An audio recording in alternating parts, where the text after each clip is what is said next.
Hello and welcome to the online platform of Rouse Academy for Competitive Exams, and I Pragya Pandey welcome you all to our very special series on Daily News Review।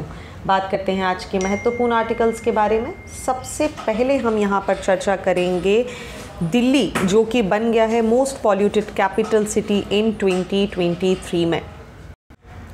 देखिए, आ गई है world air quality report for 2023, जिसे compile किया गया है IQ air, एक Swiss air quality technology company है और जिसने ग्लोबल सिनेरियो एयर पॉल्यूशन का यहाँ पर बताया है। और इसी के कॉन्टेक्स्ट में अगर हम बात करें तो इसने यूटिलाइज किया है data from various monitoring stations दुनिया भर से, जहाँ पर डेटा को लिया गया है। Government bodies, educational institute, non profit organisation, सारी जगह से डेटा को लेकर यहाँ कंपाइल करके एक स्टडी की है।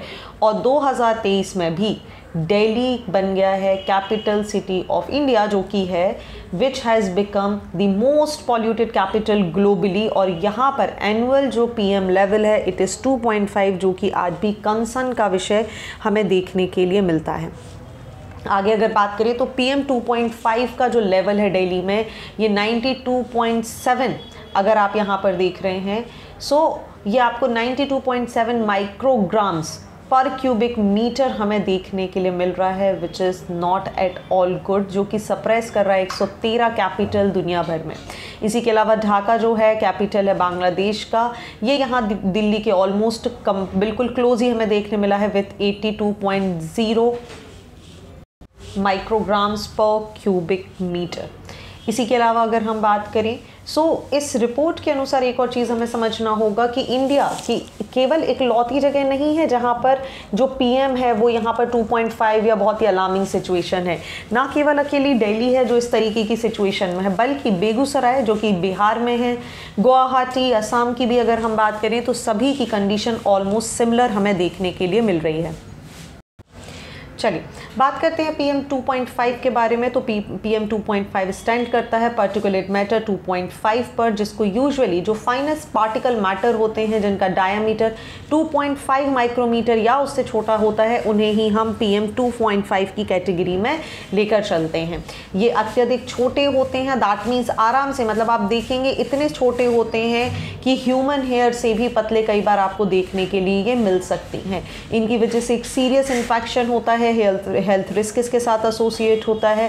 और बेसिकली ये नेचुरल और ह्यूमन मेड दोनों सोर्सेज से हमें देखने मिलते हैं। नेचुरल सोर्सेज की बात करें तो wild fire, volcanic eruption, dust storms. वहीं ह्यूमन मेड की अगर हम बात करें तो यहाँ पर vehicle emission, industrial process, construction activity जैसी फॉसिल फ्यूल, कोल, ऑयल, नेचुरल गैसेस जैसी चीज़ों से भी इनको यहाँ पर देखने के लिए मिलता है। इम्पैक्ट की बात करें तो चूंकि ये बहुत अत्यधिक छोटे होते हैं, बहुत ही माइक्रो डायमीटर में होते हैं, that means they can penetrate deep into the lungs, हमारी ब्लड स्ट्रीम में चले जाते हैं, और जिसकी वजह से बहुत सारी प्रॉब्लम्स, हेल्थ प्रॉब्लम देखने के लिए मिलती हैं। स्पेशली अगर हम बात करें तो रेस्पिरेटरी इश्यूज, अस्थमा, ब्रोंकिटाइटिस, वहीं कार्डियोवास्कुलर डिसीजेज, लंग कैंसर या फिर प्रीमेच्योर डेथ भी इसके साथ एसोसिएट होता है।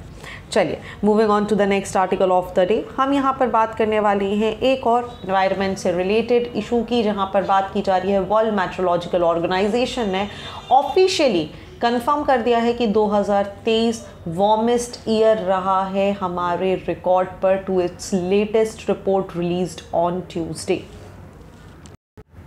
वहीं अगर हम पास्ट डिकेड की बात करें जो कि 2014 से 23 का था, इसको वार्मेस्ट एवर रिकॉर्डेड ईयर्स में भी काउंट किया जा रहा है।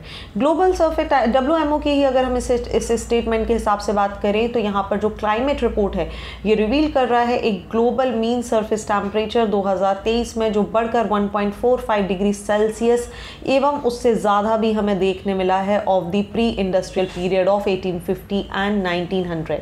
ये जो इंक्रीज़ है ये सिग्निफिकेंटली सरपास करता जा रहा है 1.29 डिग्री सेल्सियस को, जो कि ऑब्जर्व किया गया था 2016 में। वहीं अगर हम डिकेडल एवरेज टेम्परेचर की बात करें तो 2014 और 2023 के बीच में डिकेडल एवरेज जो ग्लोबल मीन सरफेस टेम्परेचर है ये 1.2 डिग्री सेल्सियस ज़्यादा हमें देखने मिला है देन दी प्री इंडस्ट्रियल एवरेज, जहां पर वार्मेस्ट 10 ईयर पीरियड यहाँ पर डॉक्यूमेंट किए गए हैं। साथ ही इस रिपोर्ट के अनुसार अगर हम बात करें तो ये हाईलाइट कर रही है एक unprecedented concentration of 3 major green house gases जिनका बहुत बड़ा योगदान है हमारे एनवायरनमेंट को गर्म करने में, जो कि है कार्बन डाइऑक्साइड। अगर हम बात कर रहे हैं तो हमारे सामने आ जाती है मीथेन, साथ ही हमारे सामने आ जाता है नाइट्रस ऑक्साइड। ठीक है, ये गैसेस बन रही हैं 2022 में, पिछले कुछ सालों में, जो कि कॉम्प्रिहेंसिव ग्लोबल डेटा अवेलेबल जो हमारे पास है उसके अनुसार इनका कॉन्सेंट्रेशन बढ़ गया है। अगर हम कार्बन डाइऑक्साइड के कॉन्सेंट्रेशन की बात करें तो ये 2022 में अकेला 417.9 पार्ट पर मिलियन ppm से, जैसे हम इसे नोट करते हैं, उतना हो गया है, जो कि 150% ज़्यादा है प्री इंडस्ट्रियल लेवल पर। वहीं अगर हम मीथेन की बात करें तो इसकी जो ppb है विच इज़ द पार्ट पर बिलियन, वो हो गया है 1923, जिसमें एक तरीके का 264% का आप देखेंगे प्री इंडस्ट्रियल लेवल से ज़्यादा देखने मिला। इसी के अलावा नाइट्रस ऑक्साइड के कॉन्सेंट्रेशन की बात करें 2022 में तो इसे ऑब्जर्व करा गया है 335.8 पार्ट पर बिलियन, जो कि कॉन्स्टिट्यूट कर रहा है 124% ऑफ प्री इंडस्ट्रियल लेवल। ये जो अनप्रेसिडेंट राइज है ग्रीन हाउस गैस कंसंट्रेशन में, ये कहीं ना कहीं हमारा जो क्लाइमेट चेंज है उसको डिनोट कर रहा है। ये जो गैसेस हैं ये ट्रैप कर लेती हैं हीट को एटमॉस्फेयर में, जिसकी वजह से आप देखेंगे एक इंक्रीज़ हो रहा है ग्लोबल मीन टेम्परेचर के अंतर्गत। ये जो ट्रेंड है ये कहीं ना कहीं एक प्रोफाउंड चैलेंज क्रिएट कर रहे हैं हमारे इकोसिस्टम को में, हमारे वेदर पैटर्न में, ह्यूमन सोसाइटीज़ में। और उसी के बाद अगर हम बात करें तो जो हमारा ओशन है वो भी इससे दूर नहीं है। 70% अर्थ का सरफेस अगर आप बात करेंगे तो ये पानी से कवर है। ऐसे में rising level of green house gases की वजह से आप देखेंगे कहीं ना कहीं कॉन्ट्रीब्यूशन हो रहा है एक्सेस एनर्जी में, जो कि एक्यूमुलेट हो रही है in the form of heat, और इसको एब्जॉर्ब किया जा रहा है बाय द ओशन। ये जो फिनोमेना है ये कहीं ना कहीं कंबाइन हो रहा है with the absorption of the carbon dioxide, जिसकी वजह से ओशन एसिडिफिकेशन बढ़ रहा है।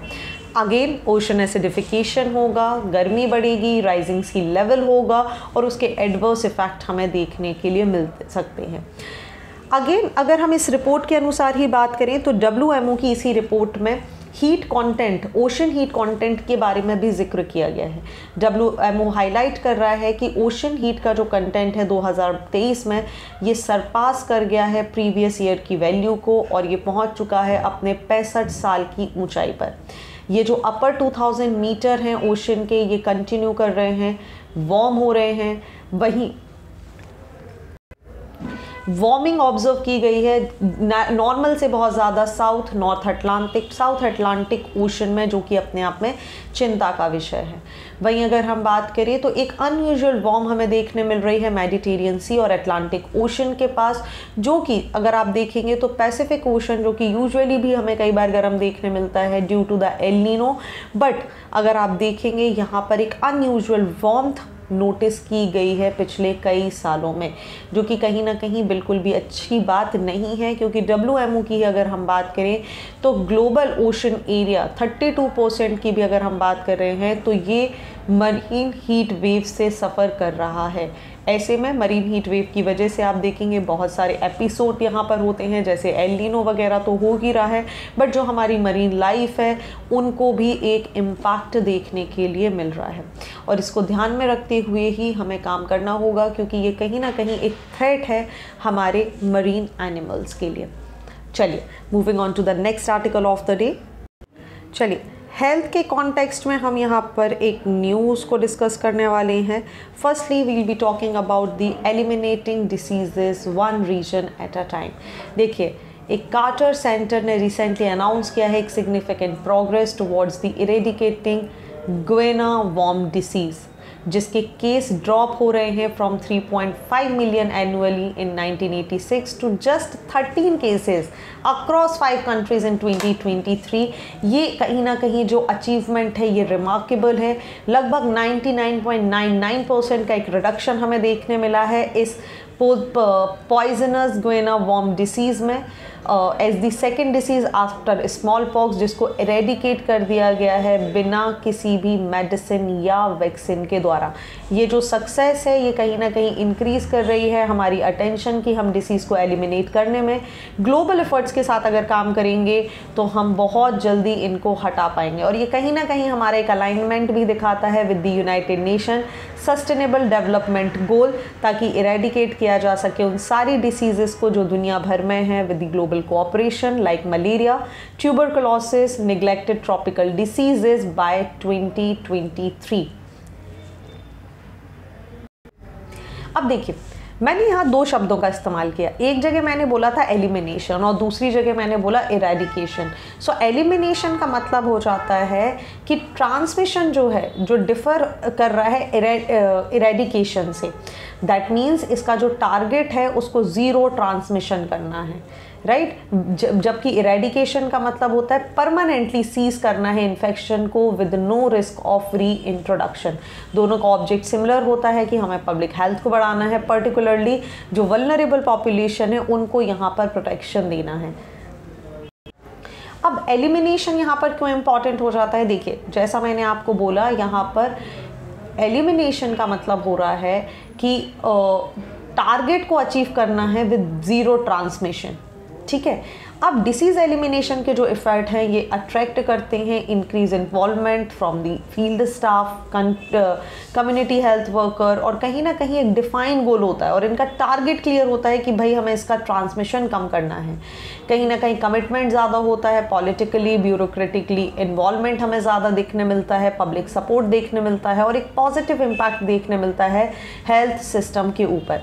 हालांकि अगर हम इसकी बात करें तो एलिमिनेशन एक रिसोर्स इंटेंसिव है और ये कहीं ना कहीं एक स्ट्रेन, एक वीक हेल्थ सिस्टम भी क्रिएट करता है।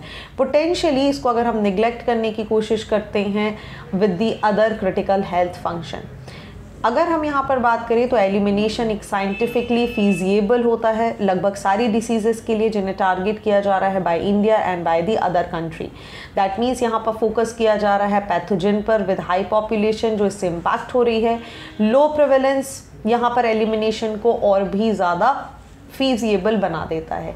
इनिशियली जो एफर्ट्स है they should aim to reduce diseases number to the practical level, कि भाई इन्हें कम किया जाए। बाद में रीजनल टू रीजनल लेवल पर इसको कम करने के बारे में भी यहाँ पर बात हो रही है। रीजनल अप्रोच कैसी होगी? देखिए, मल्टी सेक्टरल कोलैबोरेशन की ज़रूरत है, इनोवेशन लाने की ज़रूरत है ताकि फॉस्टर किया जा सके रीजनैलिटी को। इसकी वजह से जो लोकली इफेक्टिव सॉल्यूशन है वो यहाँ पर डिसीज़ को एलिमिनेट करने के लिए काम करेंगे। चलिए बात करें गोएना वॉर्म डिसीज़ के बारे में, तो इसको ड्रैक्यूलियासिस के नाम से भी जाना जाता है। एक पैरासाइट इन्फेक्शन है जो कि यूजुअली हमें एक निमेटोड वॉर्म ड्रैक्यूनक्यूलस मेडिनियसिस के द्वारा होता है। इसका ट्रांसमिशन होता है through the injection of contaminated water, contaminated कोपॉड्स जो कि छोटे छोटे से क्रस्ट कीन्स होते हैं जो कि यहाँ पर इन्फेक्टेड हो जाते हैं with गोएना warm larva.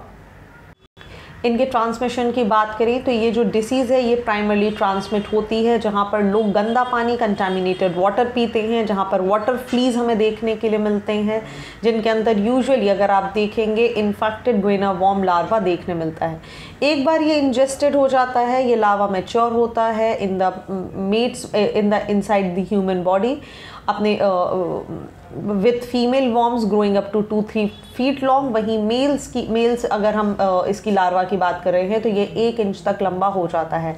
After mating female guinea worm migrate कर जाता है through the subcutaneous tissue of the host usually towards the lower limb. Symptoms की बात करें तो इनिशियल स्टेज जो है गोएना वॉर्म डिसीज़ की ये असिम्प्टोमेटिक होते हैं। हालांकि लगभग 1 ईयर इन्फेक्शन इंडिविजुअल में एक्सपीरियंस सिम्टम्स जैसे fever, swelling, pain, itching. Adult female worm यहाँ पर एक ब्लिस्टर या अल्सर स्किन सरफेस पर क्रिएट कर देता है जो कि थोड़ा सा बर्निंग सेंसेशन जैसी प्रॉब्लम यहाँ पर क्रिएट करता है। कॉम्प्लिकेशन की बात करें तो ये रेयरली फर्टाइल होता है, ये सिग्निफिकेंट डिसेबिलिटी भी क्रिएट कर सकता है और कई बार ये इम्पेयरमेंट भी क्रिएट कर सकता है किसी भी व्यक्ति के अंतर्गत। प्रिवेंशन और कंट्रोल के बारे में अगर हम बात करें तो प्राइमरी स्ट्रेटजी है कि भाई यहाँ पर कम्युनिटी बेस्ड इंटरवेंशन यहाँ पर रखना है ताकि ट्रांसमिशन यहाँ पर कम किया जा सके। फिल्टर ड्रिंकिंग वाटर पीना है, सेफ ड्रिंकिंग वाटर होना चाहिए, कंटेमिनेटेड वाटर को पीने से लोगों को रोकना और उन तक एक स्वच्छ पानी पहुँचाना ही सभी के लिए यहाँ पर काम है। चलिए एक इमेज आपको यहाँ पर शो करती हूँ, that will give you a clear view about this particular disease की ये किस तरीके से काम करता है। चलिए moving on to the next article of the day.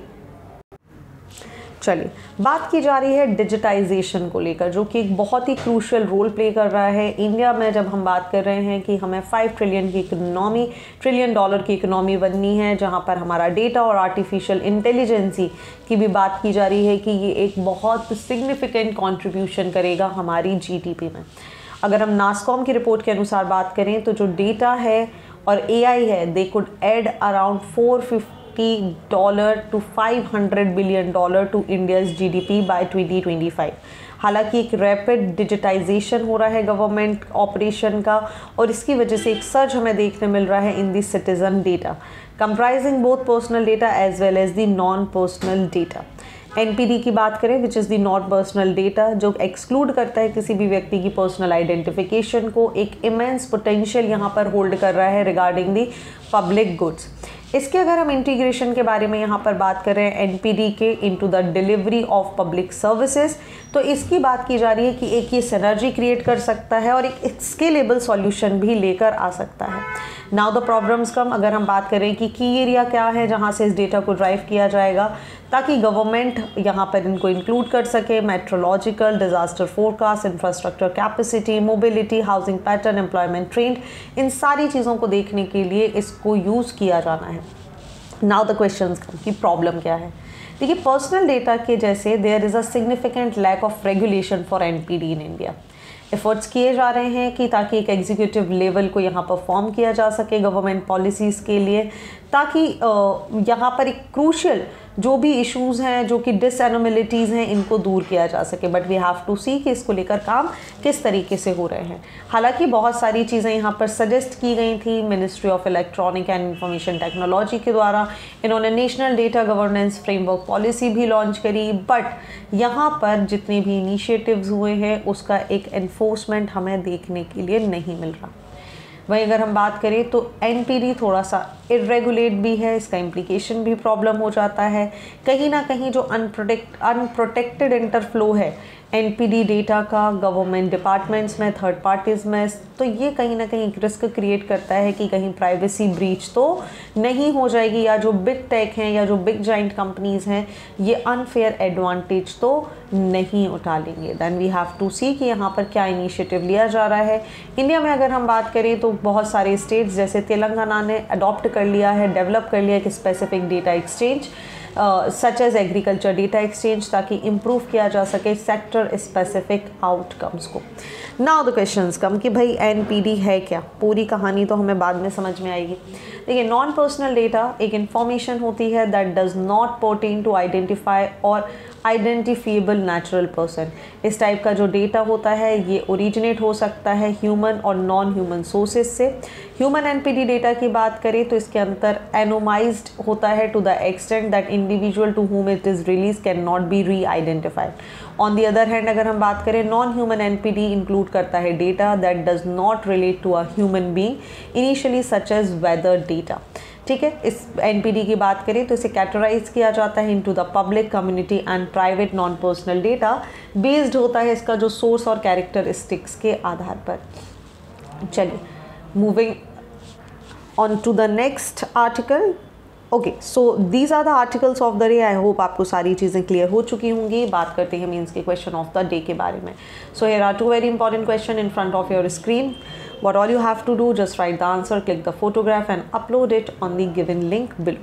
अगर आपको DNR से संबंधित किसी भी प्रकार का कोई डाउट है, कोई समस्या है, तो आप मुझे pragyaPandey@raoseacademy.in पर भी मेल कर सकते हैं. So thank you for watching this video. Do not forget to hit like button, comment your valuable feedback and also press the subscribe button to never miss any updates. Please follow us on Instagram and Facebook. Links are given below in the description box. Thank you and see you soon.